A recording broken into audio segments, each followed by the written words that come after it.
എന്റെ ഭർത്താവിന് കണക്ഷൻ ഉണ്ട്. ഇന്നത്തെ സമുദായത്തിൽ ജോലിക്ക് പോകുമ്പോൾ സ്ത്രീകളും പുരുഷന്മാരും ജോലിക്ക് പോകുമ്പോൾ ഷെയ്ക്ക് കൊടുക്കാതെ പറ്റില്ല. അങ്ങനത്തെ ഇമ്പോർട്ടന്റ് ആൾക്കാർ വരുമ്പോൾ ചെയ്തേ പറ്റുള്ളൂ. അതിനൊക്കെ സംശയത്തിൽ നോക്കാൻ പാടില്ല നമ്മൾ ഒരിക്കലും. അതുപോലെ ഒരു ആണും പെണ്ണും സംസാരിച്ചാൽ വേറെയാണ്, അതൊക്കെ തെറ്റാണ്. അപ്പൊ എന്റെ അഭിപ്രായത്തില് എല്ലാ സ്ത്രീകളും ജോലിക്ക് പോകണം. വീട്ടിലിരിക്കുമ്പോഴാണ് ഇങ്ങനെ നമുക്ക് ബുദ്ധിമുട്ട് വരുന്നത്. എന്താ ചെയ്യേണ്ടത് ഏതാ ചെയ്യേണ്ടത് ഈ ചിന്തിച്ച് കൂട്ടുകയാണ് ആവശ്യമില്ലാത്ത കാര്യങ്ങൾ. ഭർത്താവ് 10 മിനിറ്റ് വൈകി കഴിഞ്ഞാൽ അന്ന് ആരെയും കൂടെ പോയേക്കായിരിക്കും. വേഗം ഫോൺ ചെക്ക് ചെയ്യും. അപ്പൊ പെണ്ണ് വരൂല. നമ്മളെ ഓഫീസിൽ ജോലി ചെയ്യുമ്പോൾ പെണ്ണുങ്ങളും ആണുങ്ങളൊക്കെ വിളിക്കും, പലരും വിളിക്കും, മെസ്സേജ് അയക്കും.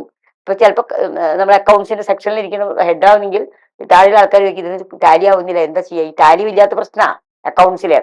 1 രൂപയ്ക്ക് വ്യത്യാസം കണ്ടുപിടിച്ച് കൊടുക്കണം നമ്മള്. അപ്പൊ ഇതെന്തായിരിക്കും? അപ്പൊ വിവരമുള്ള ആൾക്കാണെങ്കിൽ പെട്ടെന്ന് നോക്കുമ്പോൾ അറിയ തെറ്റ് എന്താണ്. അപ്പൊ അങ്ങനെയുള്ള ഒരുപാട് പ്രോബ്ലംസ് നമ്മൾ ഉണ്ടാവും. അപ്പൊ സ്ത്രീകളും ജോലിക്ക് പോകാൻ നല്ലത്. കാരണം പഴയ കാലത്ത് മാതിരിയല്ല ഇപ്പൊ അടുക്കള ജോലി കുറവാ. പണ്ടെന്ന് പറഞ്ഞാൽ രാവിലെ എണീറ്റ് ബ്രേക്ക്ഫാസ്റ്റ് ഉണ്ടാക്കണം, മിറ്റടിക്കണു, ബ്രേക്ക്ഫാസ്റ്റ് ഉണ്ടാക്കി കഴിഞ്ഞാൽ പിന്നെ ഉച്ചയ്ക്ക് എന്താണ്, വൈകുന്നേരം എന്താണ്, രാത്രി എന്താണ്.